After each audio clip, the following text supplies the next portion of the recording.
राजू शेट्टी। धन्यवाद अध्यक्ष महोदय। Please order, please order please. सभापति महोदय, 2 दिन से मैं उपसभापति महोदय, मैं 2 दिन से सुन रहा हूं कि किसान जमीन देने के लिए तैयार नहीं है। विकास के नाम पे किसानों की जमीन अधिग्रहित होना चाहिए, इस तरह के विचार अनेक सदस्यों ने यहाँ रखा। उपसभापति महोदय, मैं सदन का ध्यान आकर्षित करना चाहता हूं। जब विनोबा जी ने भूमिहीन किसानों को जमीन दान करने के लिए किसानों से जमीन मांगी थी, तब इस देश के हजारों किसानों ने मुफ्त में उनको जमीन का दान दिया था। इस देश का ये इतिहास है। उपसभापति महोदय, मैं महाराष्ट्र के कई समाज सुधारकों को जानता हूं जिन्होंने गरीबों के बच्चों को स्कूल और अस्पताल बनवाने के लिए किसानों से मुफ्त में जमीन ले ली थी। किसान जमीन देने के लिए तैयार है, लेकिन किसान के पास जमीन कौन मांग रहा है, ये सवाल है। अगर अपने निजी स्वार्थ के लिए कोई किसान की जमीन छीनना चाहेगा तो किसान हरगिज जमीन नहीं देगा। मैं ये सवाल पूछना चाहता हूं सदन को और सरकार को भी, आज तक जितनी भी जमीन किसानों से ले ली उसका हिसाब कोई देगा? एक व्हाइट पेपर निकालिए, किस मुद्दे पे, किस नाम पे आपने जमीन किसान से ले ली, उसका यूज चेंज हुआ कि नहीं,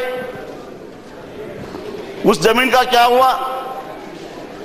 उपसभापति महोदय, होली के दिन मैं गांव गया था, तब कई किसान मेरे पास आ गए और उन्होंने वो कुछ सवाल मुझे पूछे और उन्होंने कहा कि ये सदन में पूछो। उपसभापति महोदय, सांगली जिले का एक सूर्यवंशी नाम का एक दलित किसान मेरे पास आया। उसने कहा 1994 में सिंचाई के नाम पे उसकी 2 एकड़ जमीन सरकार ने अधिग्रहित की और 10 साल बाद वही जमीन उस सरकार ने नीलाम में बेच दिया।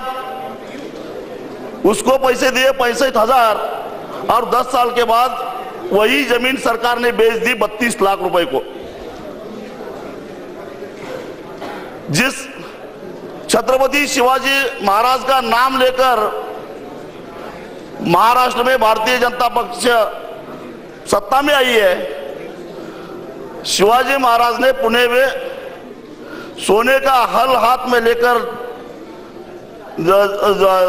जमीन में चलाया था और उसी जगह पे, उसी चाकनखेड़ एरिया में 7 साल पहले सेज के नाम पे भारत फोर्ज ने 17 लाख रुपए हेक्टर के दाम पे जमीन खरीदा और आज भारत सरकार को वहां एयरपोर्ट बनाना है, तो सेज तो बना ही नहीं, लेकिन वही जमीन 4 करोड़ रुपए हेक्टर पे बेचने के लिए तैयार हो गया। वहां जो किसानों के लिए जो पैकेज ऐलान किया था उसमें कुछ भी नहीं हुआ। मेरे पास एनडीटीवी का एक रिपोर्ट है, महाराष्ट्र, आंध्र प्रदेश, उत्तर प्रदेश, राजस्थान और गुजरात, इसमें जो भूमि अधिग्रहण हुए हैं सेज के नाम पे 5,72,000 हेक्टर, उसमें से 2,55,000 हेक्टर का इस्तेमाल नहीं हुआ। इसका मतलब 45% जमीन वैसे की तैसी पड़ी है।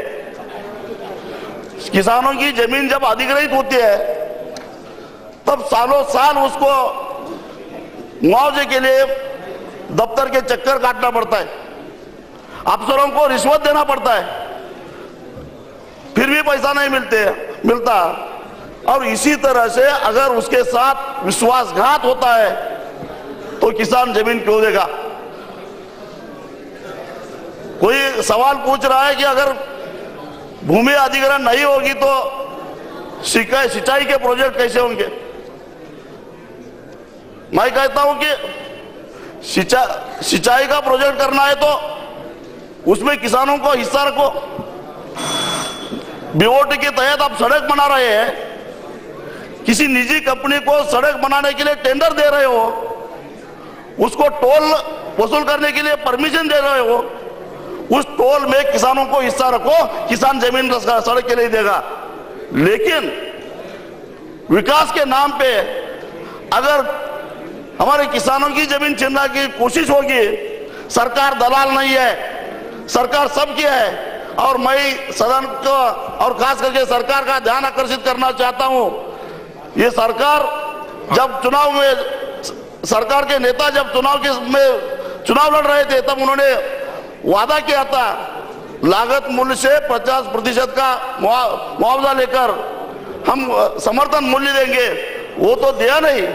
फिर अगर किसानों की जमीन छीनने की कोशिश हो जाएगी तो मैं चेतावनी देता हूं, खून की नदियां बहेंगे लेकिन एक इंच भी जमीन नहीं देंगे, और इस बिल को मैं विरोध करता हूं।